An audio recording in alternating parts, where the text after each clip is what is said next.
Not even word of mouth advertising. I would say creating advocates from your customers is so much more important and so much easier, right? Become a huge advocate for your business and go around and shout that this plumber is the best, this plumber is the best before the prominence of social media would be very silly, right? You're not going to walk down the street of Times Square screaming, I love A Absolute Plumbing. But these days, you are actually very likely to follow, engage with the business on social media. When asked and prompted, you certainly are likely to leave a review. This is the Snowball Effect. You're listening to the Marketing Playbook series, presented by the Snowball Effect podcast. It's growth done right. Hey, this is Todd from Snowball. Welcome to the Snowball Effect. This is our Marketing Playbook series, and I've got Alex Melen on the show today. He's a co-founder at SmartSites. Welcome to the podcast, Alex. Good to have you. Hey, Todd, thank you for having me. Well, it's a pleasure having you, but I want to get our audience a little bit familiar with you. So tell us something a little bit surprising or interesting that normal Joe Schmo may not know about you. Good question. So I've been involved in the digital space for a very long time, and hopefully some of the things I've experienced we could discuss through this podcast and bring some value to listeners. But I guess one of the more interesting parts would be I started one of the first web hosting companies back in, 97. So for those that don't know, when you have a website lives on the internet, it lives on a physical server at a data center. So I started one of the first companies to do that and founded a lot of the technology that powers that whole industry. Obviously, it was a long time ago and seems like in a whole different world, but it was definitely an interesting experience and interesting couple of years in the mid 90s where the internet really was like the wild, wild west. And it was anything goes, new ideas were popping up left and right. It was definitely interesting times. It was a fun time, wasn't it? And now we look back at those foundational technologies, and that's just the oxygen that we breathe, right? We take for granted, the Yeah. hosting and the infrastructure that's going on behind the scenes while we're all chasing AI things and all kinds of new Yeah, technologies. there used to be a conference called a Hosting Con that I actually spoke at the very first one and then at the very last one and No skipped the way. time in the middle. No way. So how But old were you when you first spoke? I think I was in high school, so That's definitely under incredible. 21 when I spoke at the first one. But that was just a crazy opportunity. And then after that, I took a long break just because it was very difficult for me. I'm not like naturally good at that kind of stuff. And then I started again, 10, 15 years later for personal development and just repetition got a little bit better at it. I still don't claim to be a natural at it, but yes, I spoke at the first one. It's been like 18, 19. And then at the last one, and not on purpose, but I remember I restarted public speaking, and since I was so involved with the hosting industry, they were always inviting me. So I'm like, you know what, I'll try it again. I came to speak at it, and right before I go on stage, they go on the announcements, and they're like, "This is going to be our last hosting." They're like, "We're wrapping up shop. That's it." But what happened is the whole industry consolidates, and I saw there was a lot of reasons why I wasn't able to grow my company as quick as some of the others were growing, but I saw the whole industry grow around me, and it was very, very crazy times. That's incredible. That's insanely cool, that journey. I mean, you're an OG being in there as a teenager, Yeah, watching this industry grow around you and to ride that wave and to be a part of that. That's quite the experience. I want to ask you one other question here just before we dive into smart sites and all the cool stuff you're doing. But I want you to let us know something that you're passionate about. And then I need your best sales pitch, Alex, on why me, Todd, why I need to be passionate about this too. So something that you just can't get enough of. And then I want to hear your best pitch. yeah, let's do it. So I'm very passionate about entrepreneurship, having myself gone through the journey of starting my own business. I'm very passionate about people taking the entrepreneurship journey, starting something from scratch, something an idea that's in their head, and whether they're ultimately successful or not, I think is not even relevant. But I'm very passionate and I've spoken at several universities and several conferences, encouraging people to really take that step, take that journey. I think in terms of where we are in history, it's probably the easiest time to really start something new, start an idea and see it executed. If I could do it when I was 13 in the 90s, and I'm still very passionate about that whole idea where anyone, anywhere can almost instantly come up with a business and really without costs or equity or anything test it out. So that's my pitch. I really think that we should all be passionate about it. And even people who, it's not for everyone, but I think everyone could be passionate about supporting others in that journey. And I think there's no better time than now to try and do something like that, especially in today's world where a lot of people could still keep a full-time job and try create something cool digitally, right? As like a passion project. I think never before in history were those kind of opportunities possible. I love that. Okay, that's a really good pitch, Alex. So I want to actually, I'm really intrigued. You've been an entrepreneur since you were 13.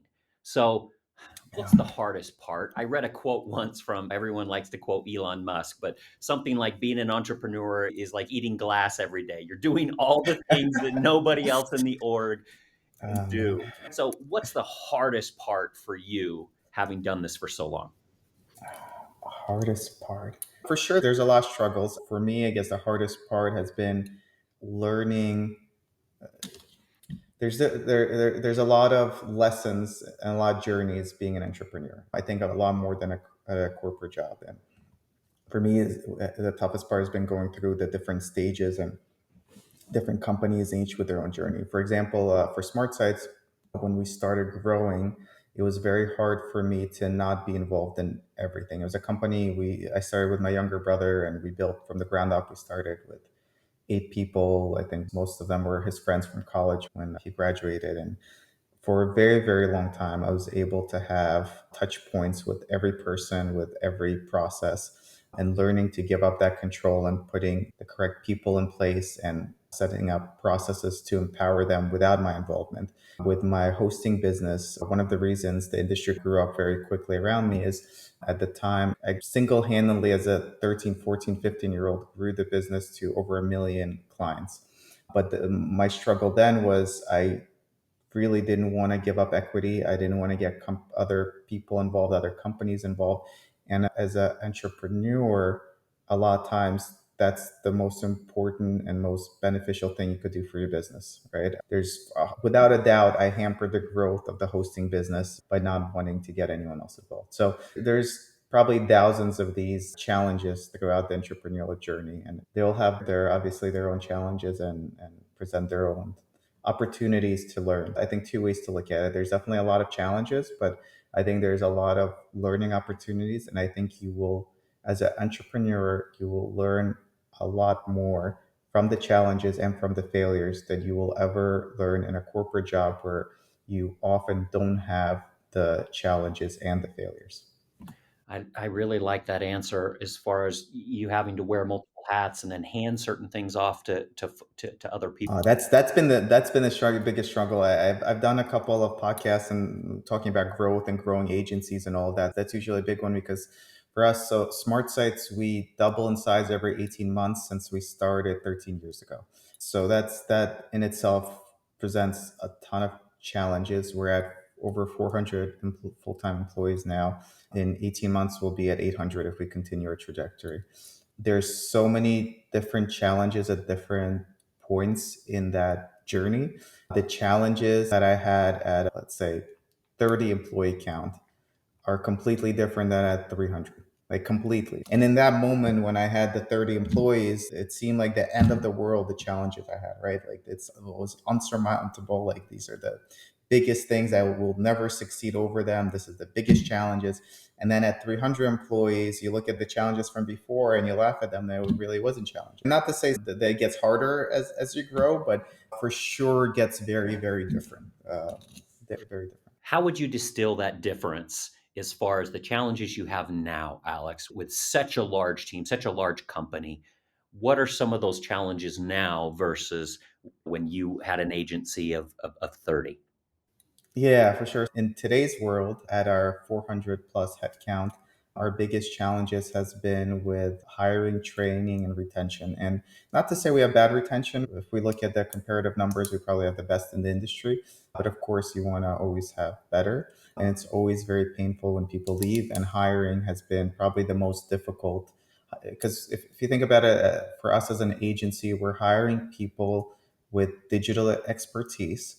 We want them to be our ideal candidate. We want them to be a couple of years of experience, so they at least know what they're getting themselves into. Because when we hire people straight out of college, oh, I love working in digital agency and love doing pay per click or SEO, and then 6 months later they're like, this is what SEO is. I hate all of this. So we want a couple of years of experience so they actually know what they're getting themselves into.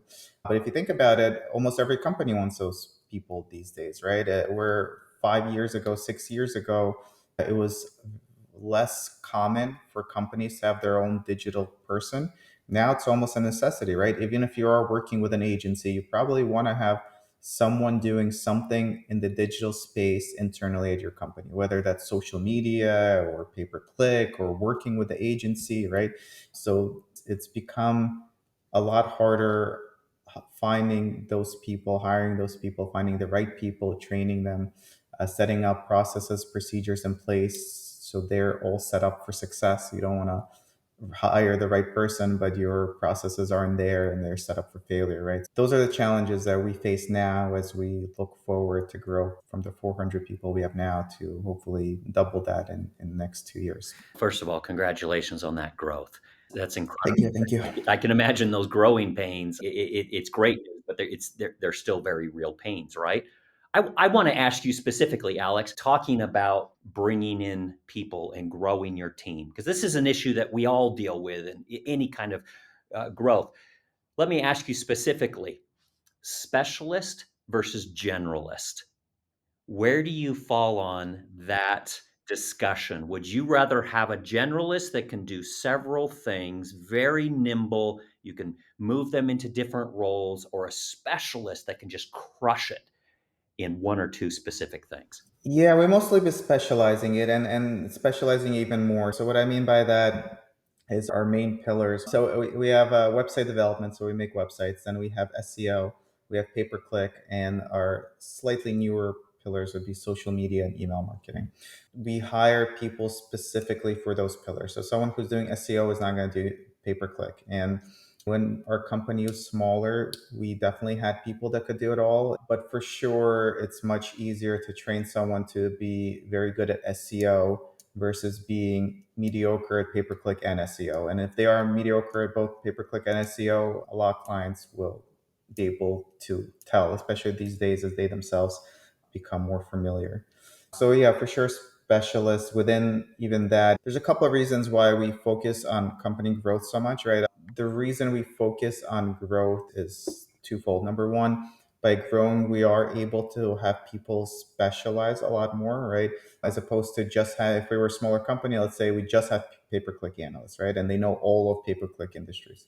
Versus we're now a bigger company where not only do we have PPC analysts, but we have a home services PPC analyst that is very familiar with home services clients. And we have a dentist PPC analyst, right? That's worked with 20 other dentists and doesn't have to reinvent the wheel because he's been working with 20 dentists for the last 5 years and knows exactly what works and doesn't work. That's reason number one. Number two, by growing, we give our employees upward mobility. Being able to grow at a moderate pace, we give our employees a lot of opportunities. So maybe they started in one position, they want to move on to another. Someone wants to become a manager. Someone doesn't want to become a manager, right? They get a lot of opportunity just by us growing and by us always creating new positions. And that helps retention, that helps employee satisfaction, it helps everything across the board. Essentially, Yeah. you're looking for specialists to come in and crush it in certain roles, but then you want to create some upward mobility, which has got to be a real magnet to draw in the talent. Now I want to pivot a little bit and talk about SmartSites. I want to talk about what exactly you do and why and how you do it better. So help our audience understand what you do and how you do it better. Yeah, for sure. So our goal is to become the digital partner for our SMB clients. So that means making them the website, doing the SEO, pay per click, social media, and everything we can on the digital side to help support their business. Our goal is always we focus on two things, right? Client satisfaction is our number one goal, followed very closely by employee satisfaction because happy employees result in happy clients. It kind of spins its way around. But if you search Smart Sites reviews or anything about us online, I don't want to say we have nothing but 5-star reviews, but it's as close as you can get in the digital world. I think 99.5% of our reviews are 5 stars with our clients being super happy. I think that's our differentiator. We're not focused on generating tons of profits, or that's as a company, that's just not our goal. Our goal is customer satisfaction, employee satisfaction, and growth for the reasons we just discussed. I definitely would encourage people to search SmartSites online and read a little bit more about us and what clients have said about us. I love it. And go follow Alex Melen on LinkedIn. You've got some great thought leadership there, and connect with them that way. I really appreciate that. That's where you're focused. It's really becoming a partner with some SMB home service companies out there. That pairs with us so well because we really specialize in helping companies turn their happy customers into advocates that are now generating referrals, reviews, and at the end of the day, new customers. But we do it with their happy customers. So I want to pick your brain a little bit. You've been in marketing for a long, long time, and you've got a lot of experience. So I want to pick your brain about word of mouth marketing because you talked a lot about the customer experience and how that's so critical. Help me understand, what are some strategies and some specific things that companies can do to improve their word of mouth marketing? Yeah, for sure. And I think the service you guys do is super, super valuable. So we usually stop at getting the customers for our clients, right? We don't go beyond that. So the service you guys do is super valuable. And I think a lot of times something small businesses aren't doing enough of. I think generally speaking, word of mouth advertising, I think, has really evolved and become a lot more relevant in the last 10, 15 years. Let's take it back 15 years ago, right? What would you do? You just came home and your pipe is leaking downstairs, right? Most likely you would call a family member. I think statistically, looking at the numbers, very few people would call anyone else. It would be like your uncle, your dad, I don't know. This is, I think the study that I'm referencing was, I think, from around 15 years ago, and I forget the exact numbers, but that was the number one answer at about 55%. That was the first thing people would do: call a close family member. Number two at 40% was open the yellow pages and call someone from the yellow pages. That was 40% of the respondents. Wasn't even the 90s. I want to say this was like 2005, 2006. So in that kind of environment, how much can you really influence with your happy customers who are advocating for you, right? Very, very little, unless you really convince everyone's family members that you are the best business. The way you get more business in that time frame, and again, going back 15 years, is being at the front of the yellow pages. And that's how you got by. In today's world, influencer marketing is so much more powerful just because social media and all these other platforms have created such a reach for it. So I would say search marketing is probably the most popular, followed by influencer marketing. And let's replay the scenario. You come home, your pipe's leaking downstairs, right? Even 10 years ago, you'd probably go boot up your computer and maybe look around online, right? In today's world, first thing you got to do is take out your cell phone, right? And you're probably going to search plumber near me on Google search. So that's the number one way you get business. Number two is literally your friend on Facebook last night posted a review they had of a very good experience with a plumber. And you're going to be like, shit, I remember seeing that on Facebook yesterday. You go on your cell phone, pull up that post and call that plumber, right? You're not going to go to yellow pages. And based on statistics, you're a lot less likely to call a family member as well. I think in the latest study that dropped under 10%. So I think word of mouth advertising, and not even word of mouth advertising, I would say creating advocates from your customers is so much more important and so much easier, right?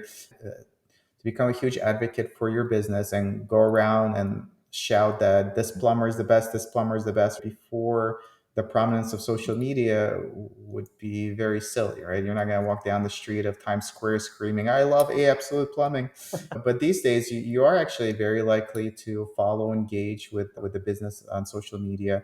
When asked and prompted, you certainly are likely to leave a review, not only on the Google My Business page, but maybe on your social media page. And then your friends like and share. And it all grows exponentially. For whatever reason, less and less people are likely to ask a friend or family member for a business referral, but they're more likely to listen or see the referral and then take into consideration. So what I mean by that is they'll see a friend post about a very good experience they had with a business, and they'll take that into account. But they're less likely to call up their friend and be like, "Can you recommend me a Honda dealership?" Right. So I think we are moving in the direction where all of this is going to be more and more important. And I think as search marketing and all of the other digital mediums become more competitive, I think it's going to become very crucial for businesses to really have the correct mindset of setting up their customers to really be advocates for them. That's really well said. And I want to run something by you and get your thoughts. This is what we see internally here at Snowball, and I want to get your take. We see kind of two groups, if I can oversimplify it for a minute. One is those urgent scenarios that you just described. My water heater just went out. I've got a leaky pipe or something like that. And I really think you're spot on. Like we pull out our phone, we do a quick Google search. That's more important than ever. Where our service contributes on there is great. You're going to have great reviews. You're going to look great on the SERP. And so I think that's where our services complement each other really nicely, right? That point of urgency, that's where I'm at. So that's bucket one. Then you have those purchases that you're kind of thinking about for a while. You're doing searches, you're talking to people. Maybe it's solar. Maybe it's getting your roof repaired. This isn't something that you do all the time. You got some time to think about it. And that's where we see there's even more of a blend where you're doing your due diligence, you're reading reviews, you're exploring different options. And then someone comes in with a recommendation or a referral. And it brings so much more credibility throughout that buyer cycle. What are your thoughts about kind of those two different buckets of an urgent purchase versus a purchase that maybe is thought about a little bit longer? Yeah, absolutely. So it's interesting to segment them that way because they're for sure two different audiences searching in two different ways. A person with their pipe leaking in their basement is not going to be in market for a plumber for the next 3 months, right? Right. Their home will float away. So the people that don't have the immediate need, there's been some very interesting trends with that. So I do a lot in the automotive space. Just personally, I'm a lot more involved in the automotive industry. I speak a lot there. And Just wrote that's a, a perfect just example. That's just wrote a book. And yeah, the automotive is very similar. And it came to my head when you said solar because it's very similar where you could be in market for like a year, right. right? And you could be in and out of market, right? You're thinking about getting a new car and then you're screwed. Interest rates are too high. I'm not getting a new car. You're thinking about getting solar and then you're like, you know what? We don't need solar. I don't know. Hey, for I'll selfish decide. reasons, I want you to show that book again because I literally in the last 3 months have purchased 3 vehicles. So, automotive search marketing. Okay, we're going to put a link to that in the description. Yeah, thank you. It's on Amazon. It's in Barnes and Nobles. They promised me one minimum of one book per store for those that still go to physical stores. I go a lot through PPC, SEO, and it's automotive themed, but it applies to every industry. But where I was going with that is, and I don't think I mentioned that specifically in the book, but I did a presentation at a big automotive conference recently, and the data, I did this big study measuring digital touch points of a consumer for a new car. And then there's a couple of Google studies on this over the last 10, 15 years. So that's why we did that study. But on average, a consumer had 900 digital touch points in a 90-day period before buying their car. And Repeat that. number, For no, me. Repeat that. I want to frame that for a second. That's a key insight. This is a highly considered purchase.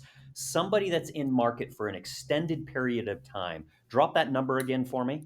900 digital touch points. How crazy is that? And 900. it's a little bit exaggerated because if someone goes to honda.com and then they go to 3 Honda dealerships websites and they go to YouTube all in the same 10 minutes, those are 5 different touch points. But it's still crazy. 139 Google searches someone does in a 90 days before purchasing their car. So it's not that just like someone looks it up and comes in and buys it. And I've been following this data for a while because, again, I do a lot in the auto space and we get this data from Google. But the digital touch points have been going up and up and up. And the media mix, channel mix, all of that has become muddier and muddier. It's not that people today don't just go Honda Accord lease special, click the ad and come into a dealership and buy the car, right? They'll go to Honda's website, they'll go to YouTube, they'll watch a video, they'll go to a dealership website to check out specials. They'll go to their bank website to check out financing rates, lease. They'll go to another dealership, check out the lease specials. And that's all within a 5-minute period. And the next day they'll do some more research. Now they're looking at Toyota. There's a lot of macro things at play that some are auto specific, not all, but brand loyalty is down across every single industry. It doesn't affect SMB guys as much, but in general, brand loyalty is the lowest it's ever been. In the automotive space, it's the lowest it's ever been. Someone who bought 6 Hondas in a row now for the first time ever is considering 3 other cars, right? 3 other car brands. Interest rates are so high that someone who leased the BMW X5, let's say, they're coming back to a dealership and now they want to get the same X5 and they can only afford an X3. So they're like, I should look at some of the other brands now. And this actually, some of this affects other industries too. But yeah, brand loyalty is down. The number of touch points people have before actually making the purchase is up. The channels they interact with is up. The email, video, search, or paid search, organic search, your website, and solar too, by the way. Solar, a lot of the solar sellers are part of a franchise. They'll go to the SunPower website, right? They'll research the different types of solar. They'll compare it to Tesla solar. They'll research on the other different vendors. So the amount of touch points and everything is going up in a crazy way. And I think to bring it all back, the word of mouth advertising and really having happy customers advocate for you could really steer people towards your business while they're doing all this research. And can you attribute it back to 100% being driven by the advocate leaving good review? Probably not, but in today's world where consumers are just influenced by so much different channels, media, and marketing, I think it's going to be one of the more powerful ways to influence them. I agree with that 100%. That just blows my mind. And I intuitively know what you're saying is true, that the touch points have increased. But hearing that number in the automotive world really just illustrates the truth behind the fact that our digital footprint, our digital reach, and our ability to be at each one of these touch points, just so that we're considered along this journey, is more critical now than ever. And then our company really specializes in infusing trust at each one of those, whether it's reviews or a referral or something like that. And so I think that becomes more relevant than ever. Really well said. I'm in a really good spot here where I've got somebody with your experience, your expertise. You've literally written books on this.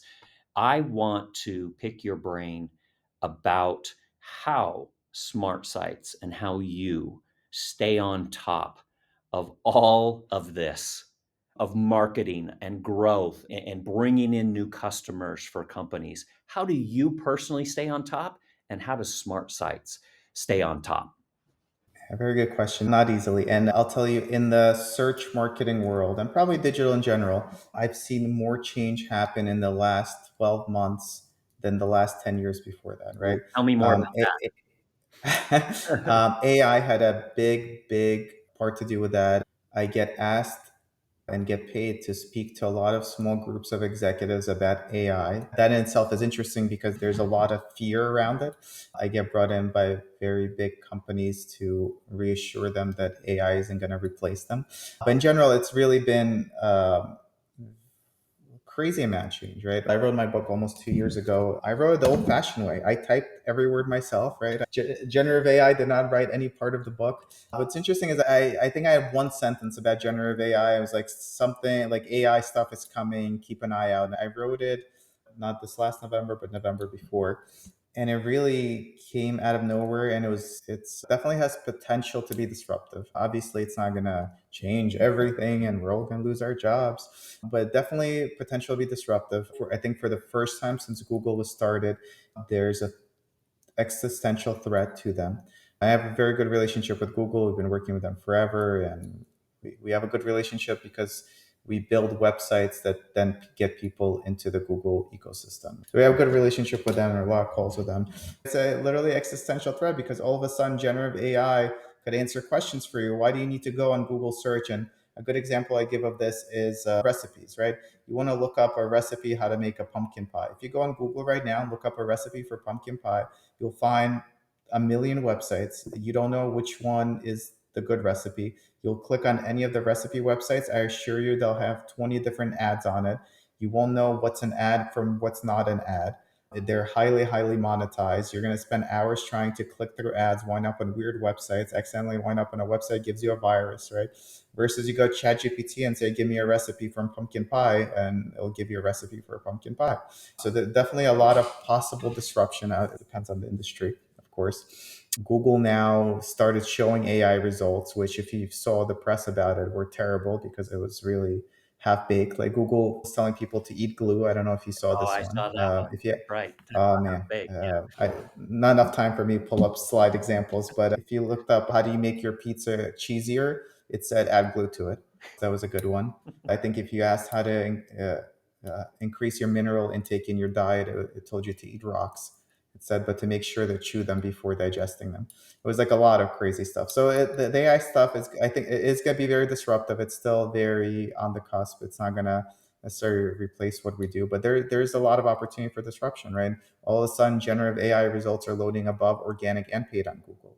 The recipe example, I think, is an industry that's ripe for disruption. I don't think the service businesses, if you search, I don't know, best dental for root canals, I don't think ChatGPT can make personal recommendations of what dentist to use for you. That's still going to be the best. The dentist that comes up for best dentist for root canals is the dentist that is either spending the most on paid search or has spent the most on their SEO. Right?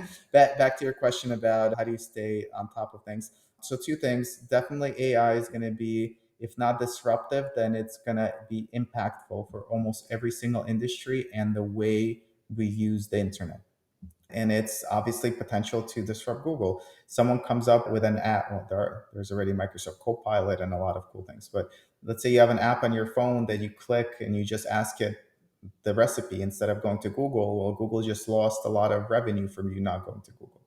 And if anyone ever looked at Google's finances, they make all their money from search. Like all the other stuff they do, like they make phones, they make watches, right? All the other stuff they do, they make no money from. It's all from search. They make money from cloud now, YouTube, but they do a lot of stuff and very little of it is profitable. So even if they lose 10% on from search, they're going to go out of business. So in general, a lot of change coming very rapidly. And again, probably the most I've seen since the 90s. And with change, there's also a lot of opportunities, right? I get asked a lot of times, what are the opportunities with generative AI? I don't have any answers, but I know there are a lot of opportunities and a lot of businesses will come up from it. Number one, generative AI, I would keep an eye out for it in terms of just thinking about, is it going to impact my business? How is it going to impact my business, right?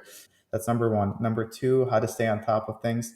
As a company, and what I recommend to clients is always set aside 10% of your budget to experiment with. And we do that as our own business. We spend money on our own marketing. So we come up when someone searches SEO agency, pay-per-click agency. It's all inbound marketing, as you'd call it, not outbound. So we spend a ton. I don't know, this month, we're going to spend 600,000 on our own marketing. We always set aside a budget to experiment with. And I think that becomes crucial because it's very hard to stay on top of things in a way that's effective. And what I mean by that is if you religiously set aside a percent of your budget to just try new things with, I think that's how you will learn and stay on top. And a lot of them are going to be failures.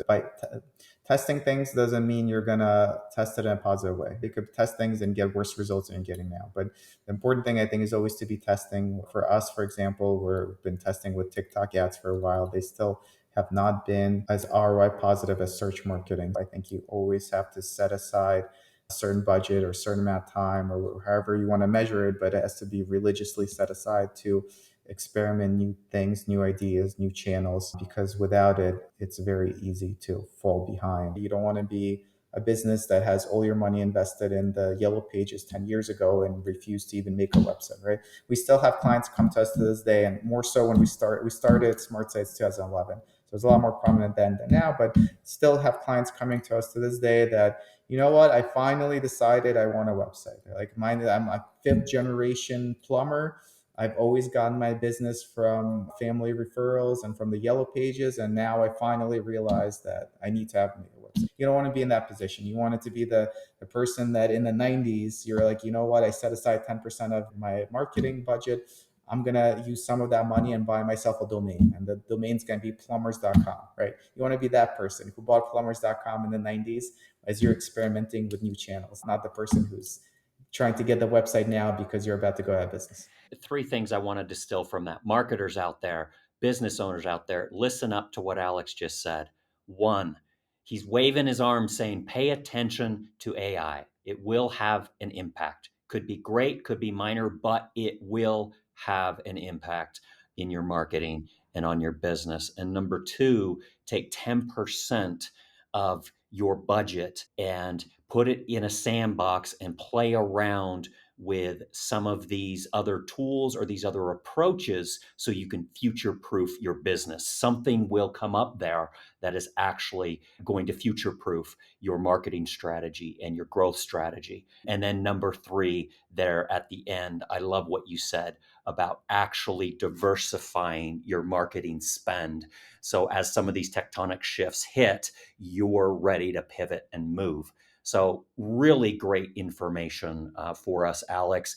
If people want to keep this conversation going with you and with SmartSites, what's the best way for them to reach Yeah, good out question. and connect with you? Yeah, good question. So smart sites, you could just go smartsites.com, make a call from the website, fill out a form on the website. Me personally, if you go to alexmelen.com, so my name, ALEXMELEN.com, on the footer of my site, I have linked to all my social media. I'm probably most active on LinkedIn these days, but I'm on all of them. I'm also more than happy to send people a free digital copy of my book. So if anyone wants to message me on LinkedIn, more than happy to send that as well. Again, auto themed, but 90% applies to every industry. I love it. Thank you so much for just sharing a wealth of information and insight based off your experience and based off what you're learning day to day. Thank you so much for joining us on the Snowball Effect podcast today, Alex. Yep. Thank you for having me. Hey, and everyone for joining. Thank you so much. Appreciate it. This has been the Snowball Effect podcast, and this is our marketing playbook series. I think you got more than a playbook today. You got like a complete outline for things that you need to consider and things you need to start applying today to help your company grow. Thank you so much. We'll see you next time.